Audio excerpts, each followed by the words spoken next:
Réveillon 2013.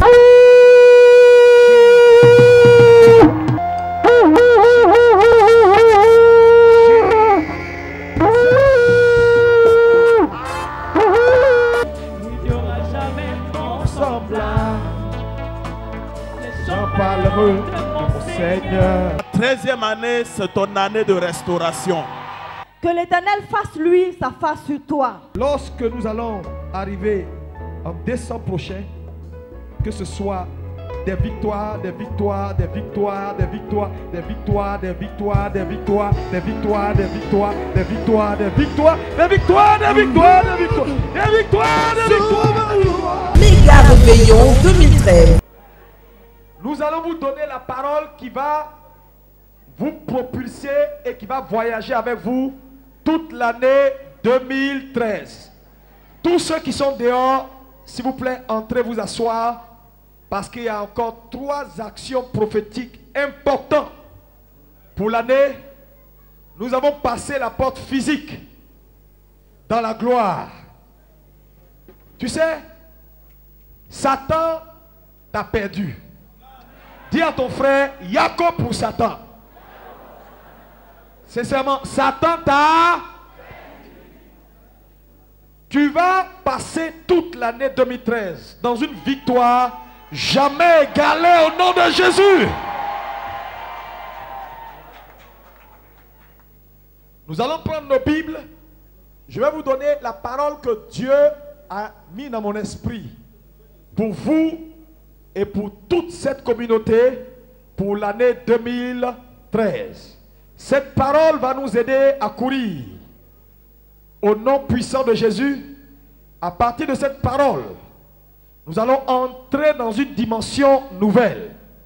Je demande à chacun de prendre son stylo. Tu sais,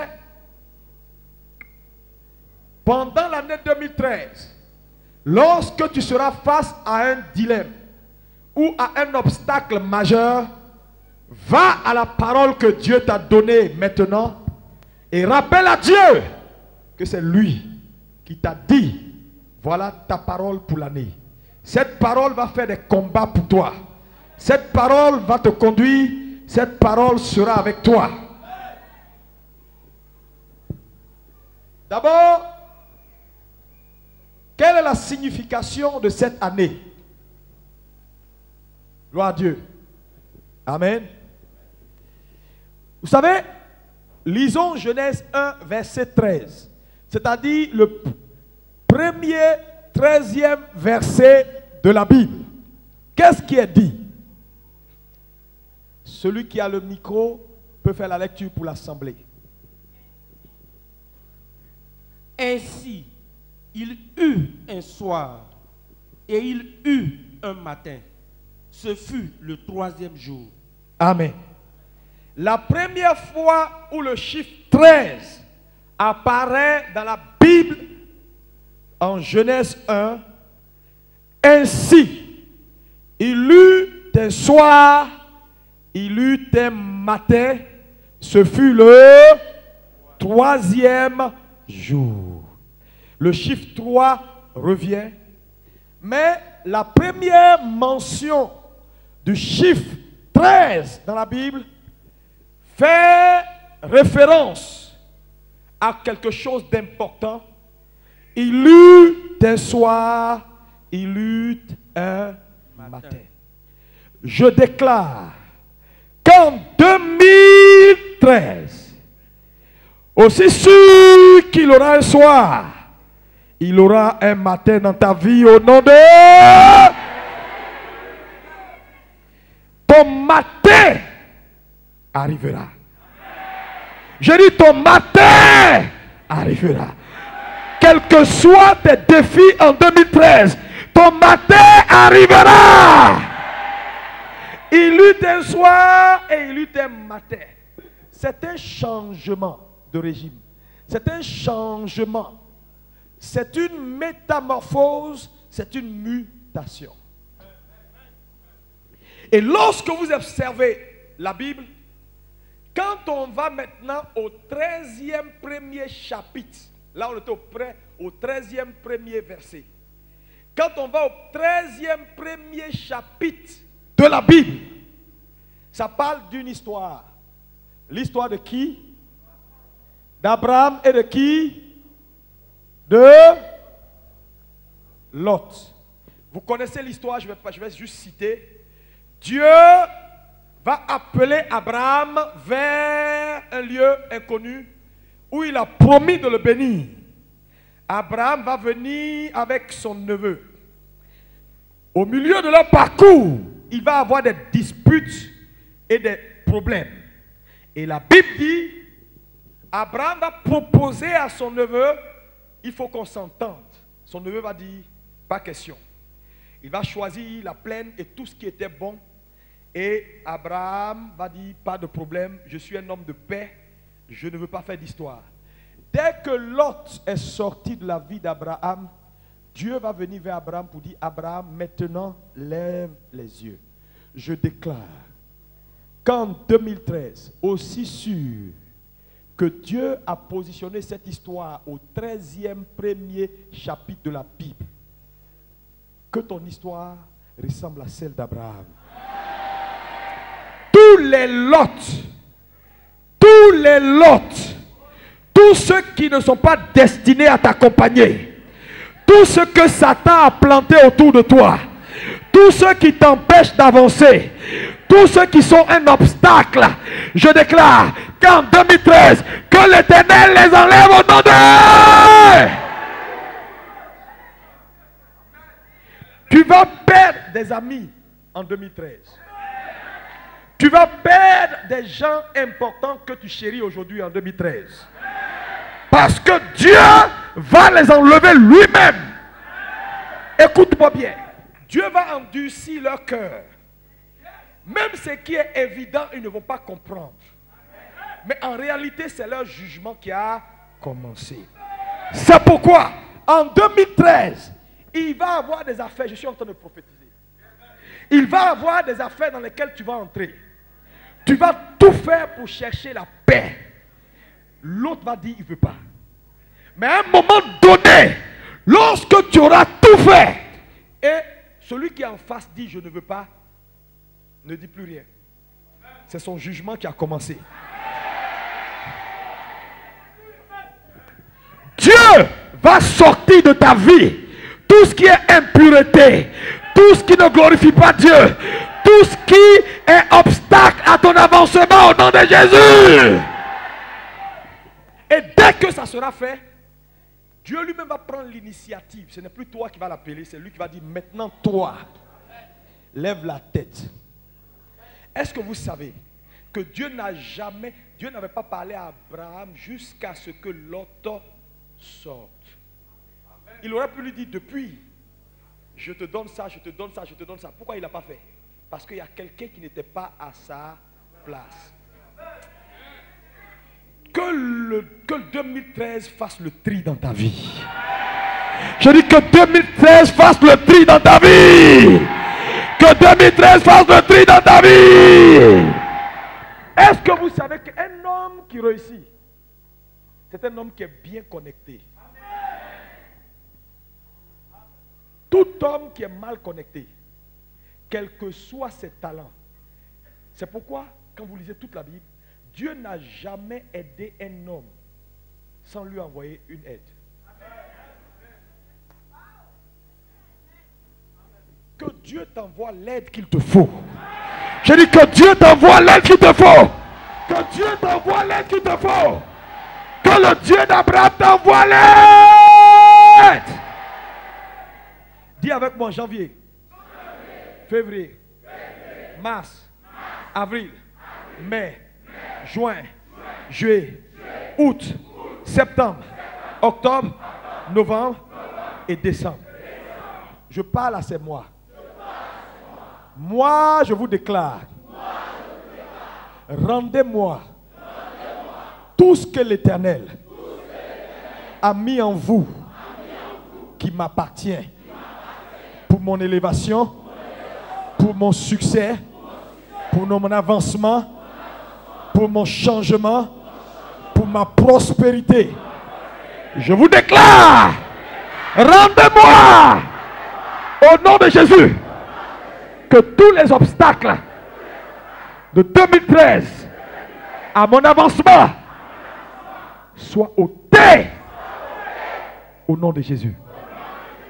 Amen. Acclame le Seigneur. Asseyez-vous.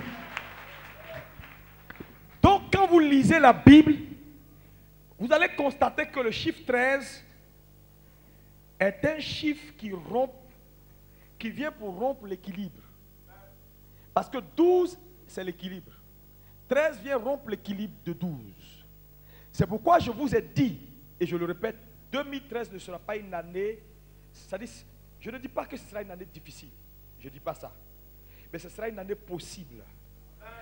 C'est une année qu'il va falloir conquérir, c'est une année qui ne va pas se livrer seule.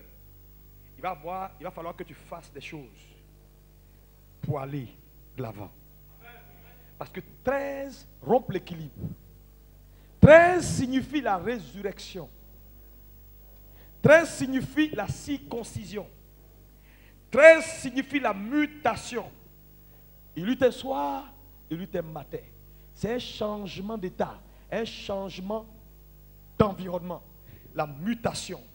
13 signifie également la pureté. 13 signifie le nettoyage. Dieu va nettoyer ta vie en 2013. 13 signifie la métamorphose.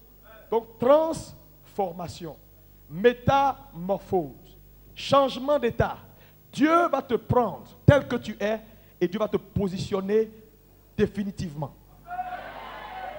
Enfin, 13 signifie également, non, avant-dernier point, la transcendance, transcender. Et 13 signifie enfin la révolution.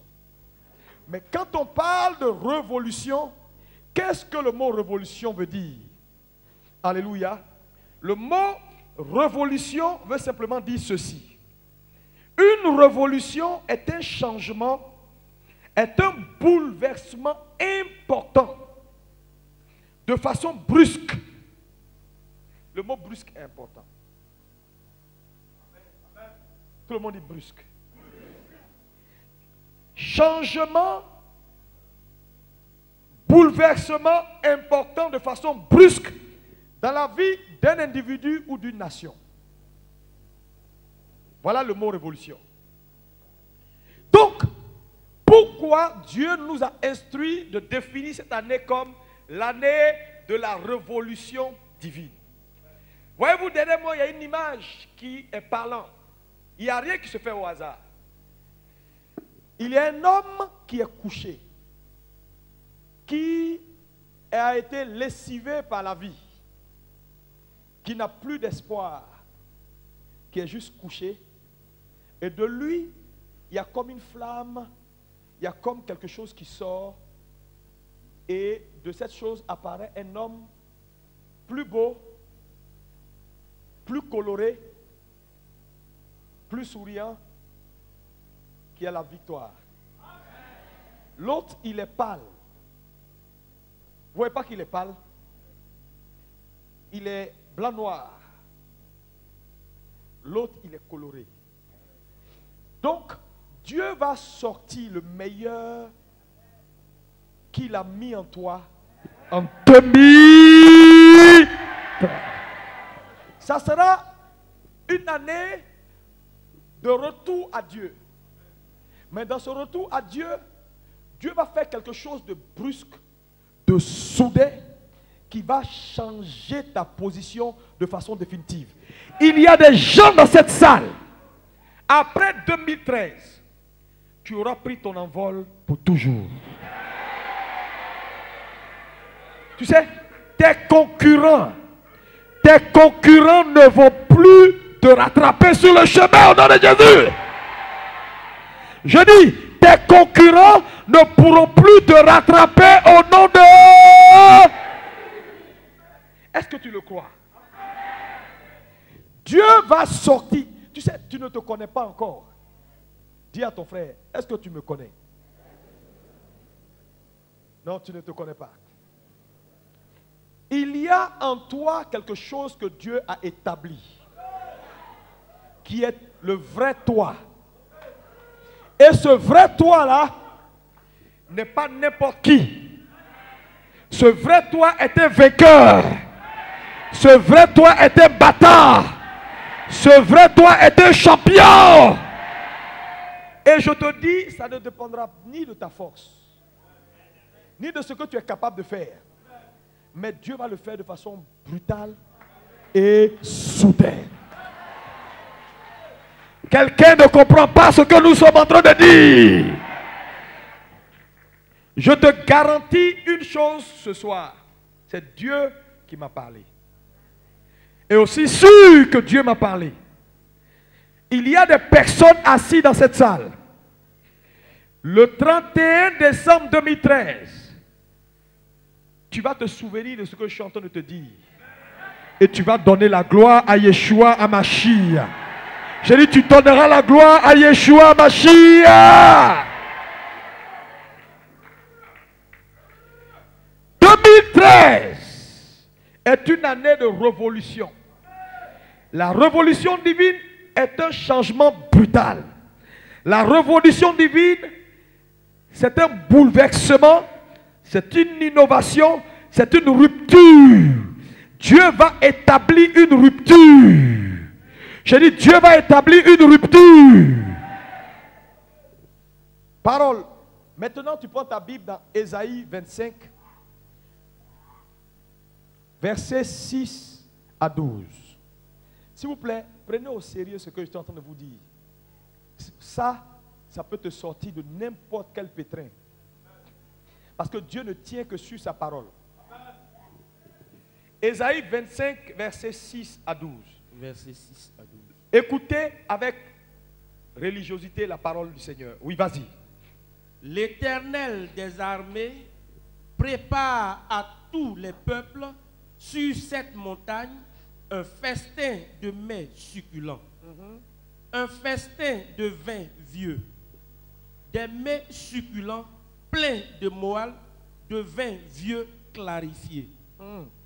Et sur cette montagne, il anéantit le voile qui voile tous les peuples, la couverture qui couvre toutes les nations. Il anéantit la mort pour toujours. Le Seigneur, l'Éternel, essuie les larmes de tous les visages. Il fait disparaître de toute la terre l'opprobre de son peuple. Car l'Éternel a parlé. En ce jour, l'on dira, voici, c'est notre Dieu en qui nous avons confiance. Et c'est lui qui nous sauve. C'est l'Éternel en qui nous avons confiance. Soyons dans l'allégresse et réjouissons-nous de son salut. Car la main de l'Éternel repose sur cette montagne. Et Moab est foulé sur place. Comme la paille est foulée dans une mare de fumier. Au milieu de cette mare, il étend ses mains comme le nageur les étend pour nager. Mais l'Éternel abat son orgueil et déjoue l'artifice de ses mains. Verset 12. Il renverse, il précipite les fortifications élevées de tes murs. Il les fait crouler à terre jusque dans la poussière. Est-ce que quelqu'un peut dire, Dieu est bon?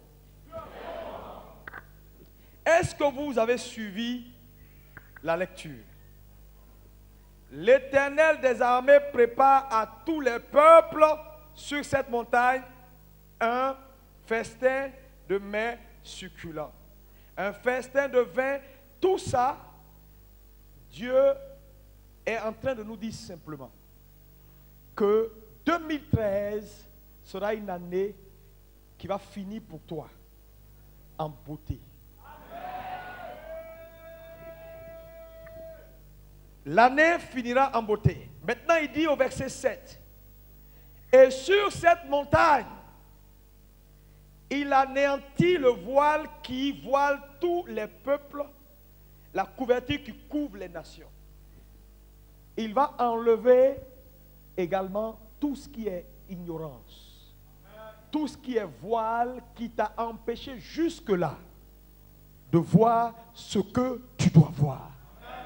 Parce que c'est ce qu'un homme voit qu'il croit, c'est ce qu'un homme croit qu'il expérimente, et c'est ce qu'un homme expérimente qui établit sa vie. Donc Dieu s'engage cette année à ôter le voile. C'est son engagement. Troisième élément, verset 8, il anéantit quoi? La mort pour toujours. La mort sous toutes ses formes n'aura pas le pouvoir sur ta vie. Amen. En cette année 2013 au nom de... Dans les avions où tu iras, partout dans les cieux où tu voyageras, partout sur la terre où tu seras, quels que soient les moyens de transport, quels que soient les obstacles, je déclare que cette parole de l'Éternel trouve accomplissement dans ta vie au nom de... Et quand on parle de mort, on parle de maladie. Parce que la maladie est la mort. Sauf que c'est la mort sous forme microscopique. C'est-à-dire, une cellule meurt et on dit on est malade.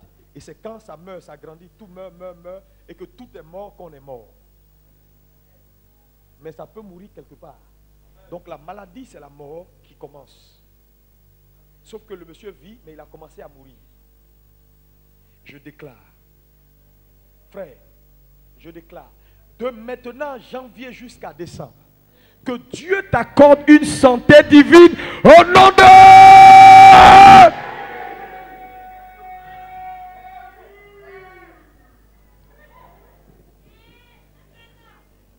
Une santé divine. Amen. Il anéantit la mort pour toujours. Le Seigneur, l'Éternel, essuie les larmes de tous les visages. Ouais, ça c'est puissant. Tu sais, tous ceux qui t'ont fait pleurer n'auront plus cette opportunité. Non, tu sais, il faut commencer à acclamer le Seigneur. Acclame le Seigneur.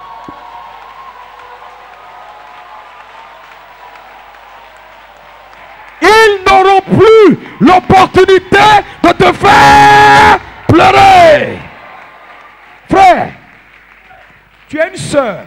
Si c'est un homme qui t'a fait pleurer, quand tu quittes cette salle, ne pleure plus. Regarde le monsieur là en face et dis-lui, mon frère, hier, aujourd'hui, le ciel a...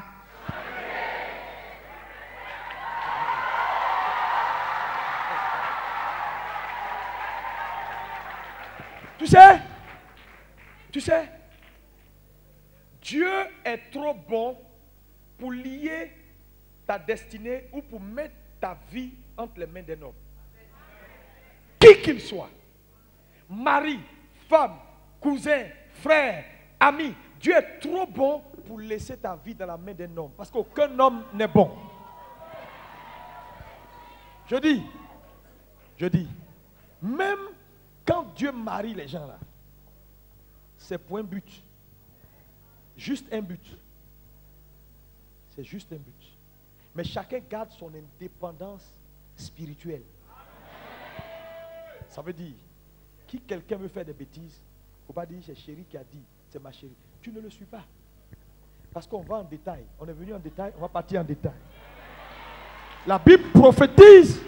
La Bible prophétise pour dire, sur le même lit, deux personnes seront couchées. Et quand le Seigneur va sonner la trompette, elle va enlever la bague pour dire, mon ami, je suis parti.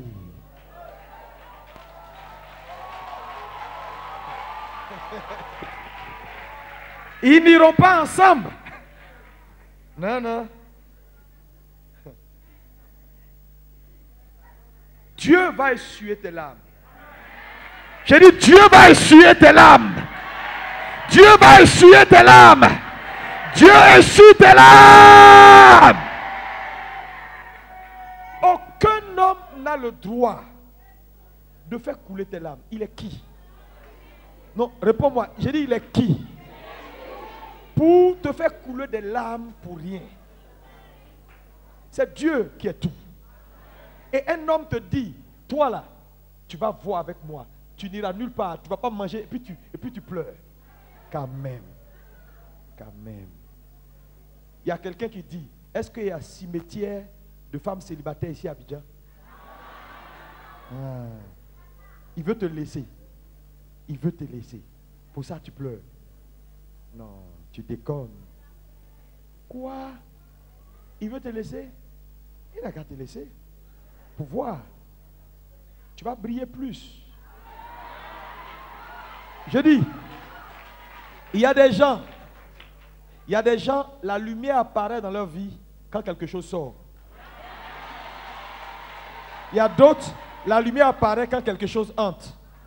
Je ne sais pas dans quel cas tu es, mais je veux te dire, 2013, Dieu prend l'engagement de ne plus te voir pleurer.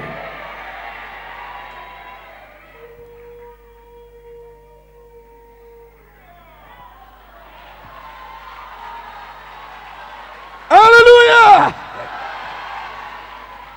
Si quelqu'un n'est pas d'accord avec toi, ce n'est pas toi qui as tort, c'est lui. Je dis, si quelqu'un n'est pas d'accord avec toi, ce n'est pas toi qui as tort, c'est lui.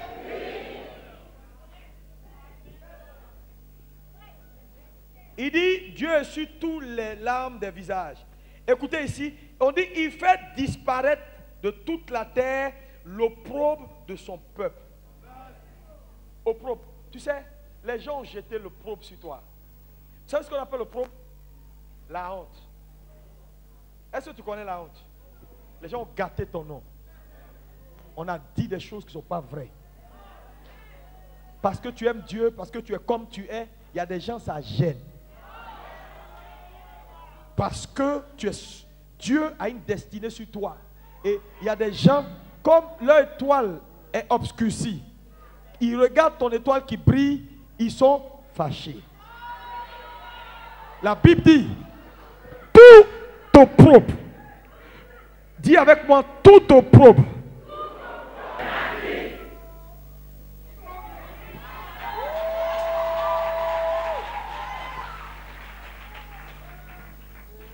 Et il finit pour dire, car l'Éternel a... C'est trop fort. Il dit, lui, il a parlé. Si quelqu'un dit qu'il peut laisser opprobre là, il n'a qu'à venir. Quand Dieu a parlé, toute créature se tait. Je vous dis, vous êtes devenus tellement dangereux que j'ai peur.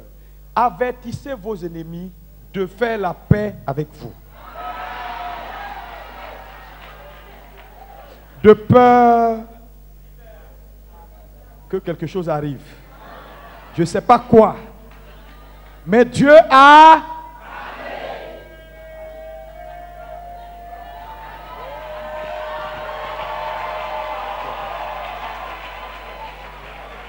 La Bible dit que ceux qui ont des oreilles pour entendre.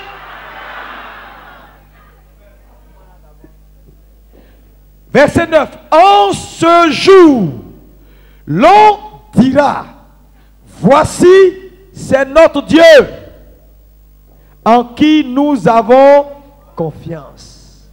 Tu sais, en ce jour, l'on dira. Ici, il veut parler de la reconnaissance. Quand Dieu va faire ces choses pour toi, c'est pour que tu aies juste dans ta bouche une seule phrase. C'est lui en qui j'ai mis ma confiance.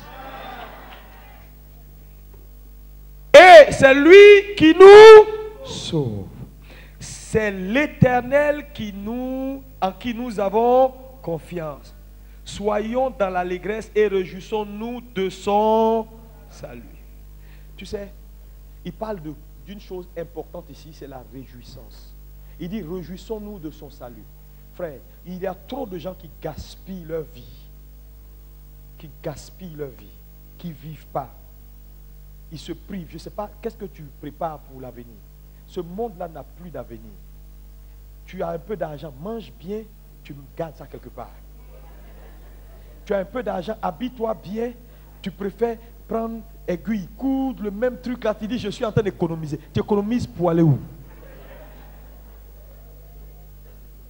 Jésus va revenir. Il dit, réjouissez-vous de la vie. Vous savez, la vie est courte. 80 ans, même 100 ans dans la vie, dans l'existence d'un homme, c'est quoi? C'est même pas comme un grain de sable. Même pas. Dans l'océan de ton existence, 80 ans, c'est quoi? Tu ne vis pas. Tu as 40 ans, quand tu aurais 60 ans. Un monsieur t'a mis dans une boîte de sardines. Tu dis, c'est mon chéri, depuis que je l'ai marié. Toi qui priais quand tu avais 18 ans, quand tu ne le connaissais pas, tu as rencontré le gars, tu marches comme ça maintenant.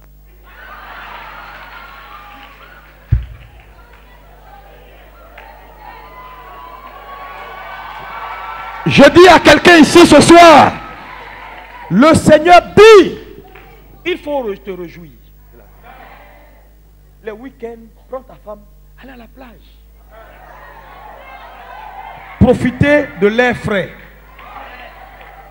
Dieu n'a pas créé la plage là pour les blancs. Les Africains, ils vont là-bas. Là. Quand ils vont à la plage, c'est pour aller creuser le trou pour faire.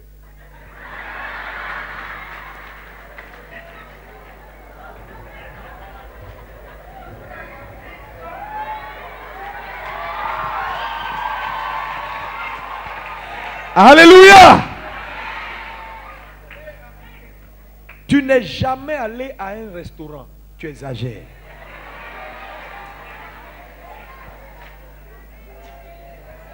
Prends tes enfants. Attends, tu vas faire ça quand tu auras 200 ans?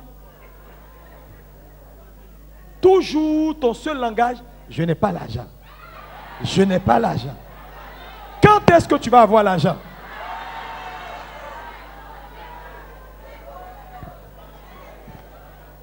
Je vais dire à toutes les dames qui sont dans cette salle, si quelqu'un ne veut pas t'envoyer dans un restaurant, prends ton argent, prends ta voiture, entre dans un bon restaurant, assois-toi, mange, réjouis-toi de la vie. Est-ce qu'on peut dire Amen?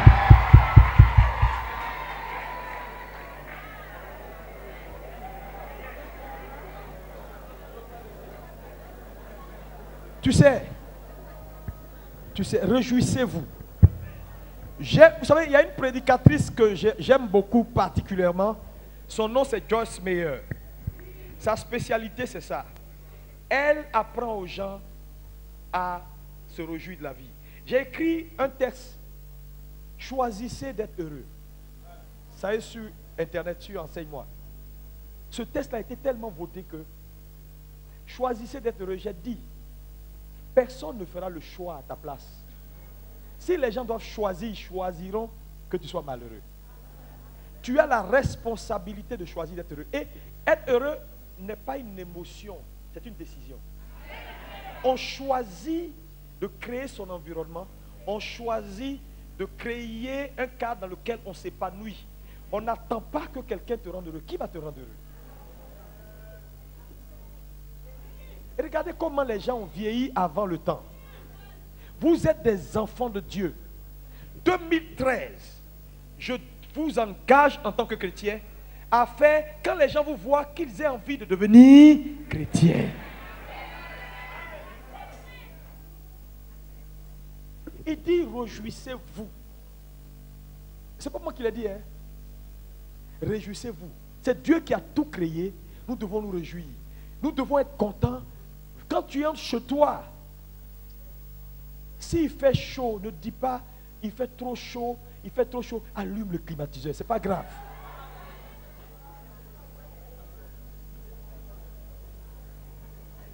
Allume, et puis sois à l'aise. Dieu va s'occuper de la facture après.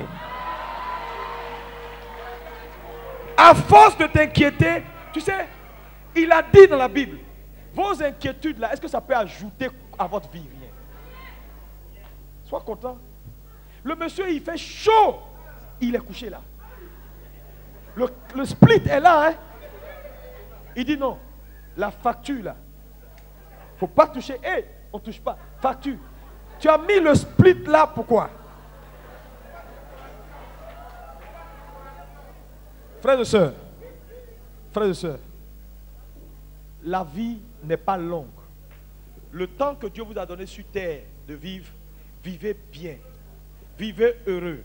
N'attendez pas à ce que quelqu'un vous rende heureux. Je vais vous dire, vous allez découvrir ça plus tard. Les hommes sont égoïstes. Tous les hommes sont égoïstes. Par nature. Tu comptes sur quelqu'un, tu vas attendre longtemps. Vivez votre vie chrétienne. Réjouissez-vous. Quand vous venez à l'église, dansez. Louez Dieu avec passion, comme le roi David l'a fait. Soyez content d'être avec Dieu. Soyez content de profiter de la vie. Parce que dans tous les cas, vous partez bientôt au ciel. Et si vous ne savez pas vous réjouir ici, au ciel, vous allez être des villageois. Parce qu'au ciel, on va se réjouir. Dans sa présence. Dans sa présence.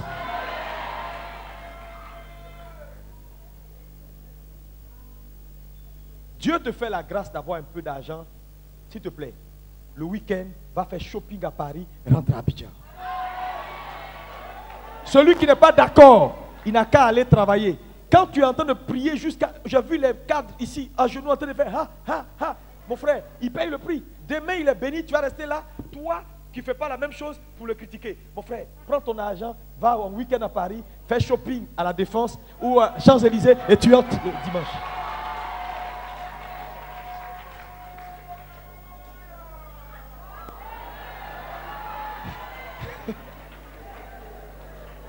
La Bible dit, quand vous avez fait du bien, quand vous avez fait l'œuvre de Dieu, quand vous avez aidé les autres, il dit réjouissez-vous du reste, mais réjouissez-vous bien. On m'a donné l'histoire d'un monsieur, il est toujours en pagne, les pagnes des béninois là, un peu un truc avec cou, c'est toujours. Il mange gari avec sauce feuille. Tu vas dans son salon, des vieux fauteuils, vieux frigos, tout était vieux. Le jour où il est mort, quand on a découvert ce qu'il avait. Mais d'autres gens, les oiseaux du ciel sont venus profiter de ça. Tu sais, les gens vont profiter. Vous savez, la vie vous donne toujours des leçons que vous devez regarder. Réjouissez-vous. Ne soyez plus des chrétiens tristes. Soyez des chrétiens modernes, des chrétiens heureux, mais des chrétiens qui aiment leur Dieu. Est-ce que quelqu'un peut dire Amen?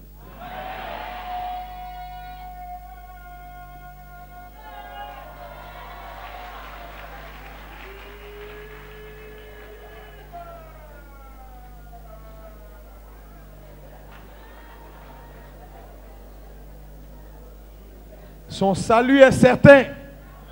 Verset 10. Écoutez ici, verset 10. Il dit, car la main de l'Éternel repose sur cette montagne. La montagne est toujours un symbole. C'est les enfants de Dieu qui sont toujours à la montagne. Sur cette montagne. Et Moab est foulé sur la place, comme la paille est foulée dans une mare à fumier. Ici, on peut considérer Moab comme tous tes ennemis. Tous ceux qui ont juré de faire obstacle à ta destinée. Tous ceux qui en 2013 vont s'opposer à toi seront un peuple ennemi de Dieu. Tout simplement. Et la Bible dit Dieu va les fouler. Il va les fouler comme du fumier. Maintenant, au verset 11, au milieu de cette mare, il étend ses mains comme le nageur. Les étend pour nager. Mais l'Éternel abat son orgueil et déjoue l'artifice de ses mains. Parlant toujours de tes ennemis. Dieu va les surprendre. Il renverse, il précipite les fortifications élevées de tes murs et il fait crouler à terre jusqu'à la poussière. Ici, c'est un jugement. Dieu va juger. va juger tes ennemis. Mais ici, il y a un élément à double tranchant ici. Et je tiens à vous le dire. Ici, si toi-même tu t'opposes en ennemi de Dieu, Dieu va te juger. Parce qu'ici, il a parlé de moi qui va vouloir s'opposer à la destinée. Parce qu'en réalité, un homme ou un peuple devient ennemi de Dieu, pas quand un homme ou un peuple s'attaque à un autre homme, non. Mais quand un homme ou un peuple s'attaque au plan de Dieu dans la vie d'un homme. Donc, si parmi ces hommes qui s'attaquent au plan de Dieu dans la vie d'un homme, toi-même tu fais partie, Dieu dit, il va te donner la honte. Donc, ce sera une année où Dieu va être intransigeant en ce qui concerne sa volonté. C'est pourquoi j'ai dit, c'est une année où Dieu va faire un retour à lui pour une seule mission. Sortir le meilleur qui est en toi pour un positionnement définitif. Donc, tu dois faire attention à toi-même pour ne pas être un obstacle à ce que Dieu veut faire avec toi. Est-ce que quelqu'un peut dire Amen? Maintenant, si toi-même tu deviens un obstacle, tous les jugements qu'on a vus là, ça va commencer par toi-même. C'est là le réveil de la... Parce que tu me dis, mais pasteur, comment je peux être un problème pour moi-même? Si Dieu veut que par ta vie, des milliers voient la lumière. Et toi, tu ne fais rien pour que cette vie-là puisse éclore. Ou que Dieu puisse prendre la gloire cachée dans cette vie. Tu deviens le problème de Dieu, toi-même. Donc ça veut dire que 2013 est l'année où Dieu va purifier. Vous savez, quand on parle de purification, l'or a beaucoup d'impuretés. Et quand on voit l'or comme ça, on sait que non, il y a mieux dedans. Donc on met ça dans la fonte pour sortir le meilleur de l'or. Dieu va sortir le meilleur de toi. Mais pour sortir le meilleur de toi, il va falloir que tu coopères pour que tout ce qui doit partir parte. Et ce qui doit sortir pour que Dieu prenne la gloire, afin que le festin dont il a parlé au verset 6 soit établi là, il faut que tu fasses ta part. Donc à partir de ce mois de janvier, prends garde. Parce que tu t'en vas pour une gloire sans pareil. Tu t'en vas pour une gloire sans pareil. Je dis bien sans. Est-ce que vous êtes d'accord? Je vois plus. Les amens sont plus forts. Les amens ne sont plus forts. Alléluia. Est-ce que tu es prêt pour coopérer avec Dieu pour que sa volonté soit totale? Dieu te surprendra. Ça veut dire qu'il y a un prix à payer. Il n'y a pas de grandeur sans prix. Je vais vous dire aujourd'hui de façon honnête et sincère, je vais terminer avec ça. Il n'y a pas de grandeur sans prix. Tu veux devenir grand dans la vie? Il y a un prix. On ne devient pas un grand chrétien par hasard. Si Dieu doit te positionner en 2013 de telle sorte que les nations t'observent et disent, waouh, qui est cet homme? Tu as besoin d'une grâce. Mais cette grâce viendra. La Bible dit la grâce vous est multipliée par sa connaissance. Mais la connaissance, il y a un prix. On ne trouve pas la connaissance comme ça dans l'air. On paye le prix pour avoir la révélation du Dieu Tout-Puissant. On paye le prix. Dieu s'approche de ceux qui se séparent. Ça veut dire qu'il y a une vraie séparation. J'ai parlé de séparation tout à l'heure. Mais pour que Dieu écoute, pour que Dieu vienne à Abraham, Abraham n'était pas n'importe qui. Abraham a écouté Dieu. Abraham était un homme séparé. Est-ce que l'église de Jésus peut dire Amen? Parce que trop de chrétiens veulent tenir Dieu par la main droite et le diable par la main gauche. Ça ne marche pas. On ne peut pas tenir Dieu par la main droite et le diable par la main gauche. Ça ne marche pas. Je suis honnête avec vous. Je dis, si quelqu'un te dit, Dieu va tout faire pour toi sans que tu n'y aies de partition, il t'a menti. Et tu as ta part. Et ta part, c'est de te séparer pour dire, Seigneur, je crois en ta parole. 2013 est mon année. Il y a des choses que j'ai à faire. Dieu va t'identifier ces choses-là. Fais-les dans la mesure de tes forces. Le reste, Dieu va te donner la grâce. Mais prends la décision de faire.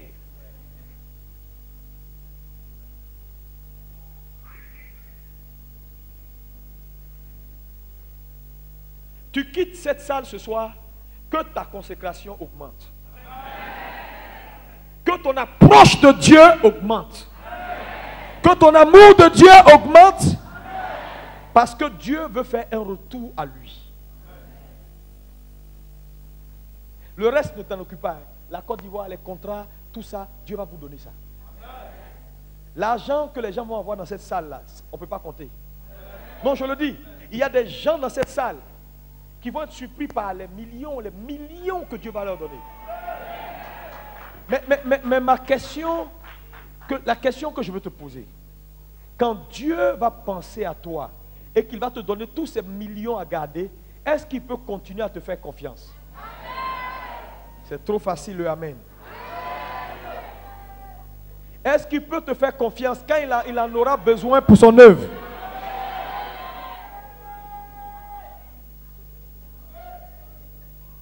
Tu es sûr? Vous savez pourquoi beaucoup de gens ne sont pas riches? La richesse là, ce n'est pas une promesse. La richesse n'est pas une promesse, c'est une alliance. Et la différence d'une promesse, c'est qu'une promesse, on te fait une promesse. Il n'y a pas de contrepartie. On te dit, je te promets de. C'est tout. Mais une alliance, c'est différent. Une alliance, il y a deux parties. Et chaque partie a des droits et des devoirs. Mais comme tout le monde ne va pas respecter ses parts de sacrifice, tout le monde ne sera pas riche. Tu peux crier au nom de Jésus, je serai riche. Oh non, non, non, non, c'est juste des slogans. Et beaucoup de gens passeront leur vie à dire au nom de Jésus, je serai riche. Au nom de Jésus, ce n'est pas au nom de Jésus. C'est une alliance. Est-ce que tu respectes ta part? Et 2013, Dieu va te tester en te donnant un peu d'argent. C'est-à-dire, ici, même les 3 jours là, quelqu'un va t'appeler pour te dire, voilà 1 million. Et puis Dieu va dire, je le regarde. Quand tu vas prendre 1 million, tu vas regarder comme ça. Tu vas prendre ton matelas, tu vas mettre en bas. Tu vas venir à l'église. Le Seigneur est vivant. Il est ressuscité, vis-toi. Pasteur, non, Dieu est bon. Tu es vraiment, non, Dieu est bon. Est-ce qu'on peut se voir demain? Et puis tu prends ta route, tu t'en vas. Tu as pris pour toi. Tu as pris la part qui revient à Dieu. Tu as caché et tu es parti. Dieu dit, regardez. Regardez-le. Saint-Michel, Archange Michel, viens ici, viens. Regarde le monsieur là, lui là. Tu as vu? Je l'ai testé, il est tombé dans le piège. Demain, s'il y a une bénédiction, sautez-le, sautez-le. Lui, il est bon. Alléluia. Alléluia. Est-ce qu'on peut acclamer le Seigneur?